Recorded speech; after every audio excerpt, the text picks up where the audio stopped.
Let's dive deeper into today's action with our markets reporters. Abigail, what were you watching at the close? I'm watching that S&P 500, Scarlett. Let's check back in on a range chart that we've looked at it a couple times over the last week or two. And here we see these wild whipsaws. The first one back in January of 2018 after President Trump slapped tariffs on solar panels and washing machines. We see that cause a big whipsaw down. So trade really a concern. As the Fed was tightening, though, and the economy was doing okay, the profit outlook into a new all-time high. But the new concerns about trade, a huge whipsaw down. The Fed came to the rescue, though, this year's big rally. Now, not so long ago, there was a bearish head and shoulders pattern in there that tells you investors that bought well down at the bottom were looking to take profits.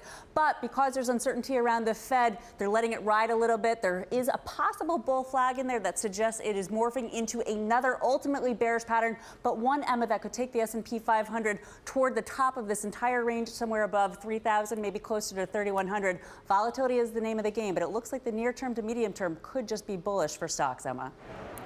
Thanks, Abigail. I was actually taking a look at the Great British Pound dropping for a fourth consecutive day and hitting a 6-month low, trading now at around 1.254. Now, the strategist over at UniCredit saying that cliff edge risks related to a no-deal Brexit will prevent any kind of sterling recovery until a road towards an orderly Brexit is more clear. Now, I'm sure we'd all like to know when that would be, but it won't happen until the Conservative Party has a new leader. And of course, MPs in the Tory party over in the UK will vote again tomorrow in the next round of voting in the leadership election. Boris Johnson, the arch Brexiteer, still the favourite to win there, despite skipping a TV debate last night and a hustings with journalists today. Now, if we take a look at the volatility markets for sterling, then that gives us an idea of what traders are expecting, and they're expecting some more high wire brinkmanship around the date of the next Brexit deadline. That's Halloween, the 31st of October. Short-dated vol is falling, 12-month vol is rising, and it's trading at around